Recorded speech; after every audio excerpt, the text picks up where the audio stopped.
చెప్పడానికి మాత్రమే నీతులుంటాయి, చేయటానికి మాత్రం ఉండవని చంద్రబాబు నాయుడు గారు మరోసారి ప్రూవ్ చేసుకుని ప్రజాధనాన్ని ఎలా తగలేస్తున్నారో ఒకసారి చూడండి. పెట్టుబడులకు ఆకర్షించడమే లక్ష్యం అంట.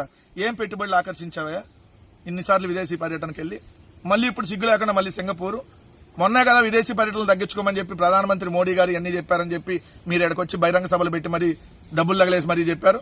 నేడు సింగపూర్కు ముఖ్యమంత్రి 2 రోజుల పాటు సింగపూర్ లో పర్యటించున్నారు. ఈయన వెంట పురపాలక శాఖ మంత్రి నారాయణ, ఇంకెవరు పరిశ్రమల శాఖ కార్యదర్శి యువరాజు, వీళ్ళందరూ వెళ్తున్నారంట.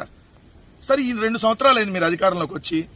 ఇప్పటి వరకు మీరు గాని మీ మంత్రులు గాని, అధికారులు పక్కన పెట్టేద్దాం, ఓన్లీ మీరు గాని మీ మంత్రులు గాని 52 సార్లు వెళ్లారు విదేశీ పర్యటనలో.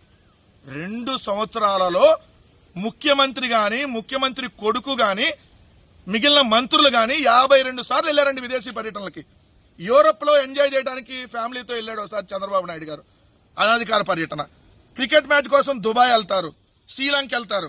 Dubai, Abu Dhabi, Australia, America, Canada, London, Singapore, Russia, Colombo, ఈ దేశాలన్నీ తిరిగి వచ్చారు 2 సంవత్సరాల్లో ఆంధ్రప్రదేశ్ లో ముఖ్యమంత్రి గాని మంత్రులు గాని.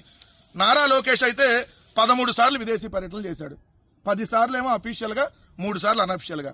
చంద్రబాబు నాయుడు గారు 8 సార్లు వెళ్తే 7 సార్లు అఫీషియల్ గా, 1 సారి అనఫిషియల్ గా. అనగాని సత్యప్రసాద్ ఒకసారి, సత్యకుమార్ యాదవ్ ఒకసారి, కొండపల్లి శ్రీనివాస్ ఒకసారి, అచ్చెన్నాయుడు 2 సార్లు, ఫరూక్ ఒకసారి, అనిత ఒకసారి, టీజీ భరత్ 4 సార్లు, Narayana and Gottipati Ravi and BC Janardhan Reddy కలిపి ఒకసారి, నాదెండ్ల మనోహర్ 2 సార్లు, మళ్ళీ బీసీ జనార్దన్ రెడ్డి సపరేట్ గా ఒకసారి, నారాయణ 4 సార్లు, గొట్టిపాటి రవి ఒకసారి, నారాయణ, మనోహర్, అచ్చెన్నాయుడు, సత్యకుమార్, సత్యప్రసాద్, బీసీ జనార్దన్ రెడ్డి అందరు కలిపి ఒకసారి, కొల్లు రవీంద్ర ఒకసారి, చంద్రబాబు లోకేష్ కలిసి ఒకసారి. ఇన్నిసార్లు విదేశీ పర్యటనకి వెళ్లారే 52 సార్లు. ₹1 మీరు తెచ్చిన పెట్టుబడి చెప్పండి అయ్యా. మళ్ళీ పెట్టుబడులు ఆకర్షించడం లేదు, మీ వ్యాపారాలు చేసుకోవడం కోసం వెళ్తున్నారు అక్కడికి సింగపూర్.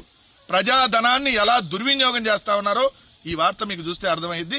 52 సార్లు ఆంధ్రప్రదేశ్ రాష్ట్రంలో 2 సంవత్సరాల్లో ముఖ్యమంత్రి గాని మంత్రులు గాని విదేశీ పర్యటనకి వెళ్ళొచ్చారు.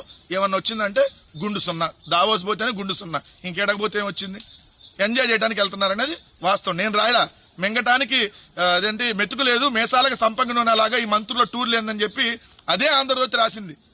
ఏం ఉపయోగం దీనివల్ల అని చెప్పి. సేమ్ మళ్ళీ ఇప్పుడు వెళ్ళి డబ్బులు వృధా చేయబోతున్నారనేది వాస్తవం.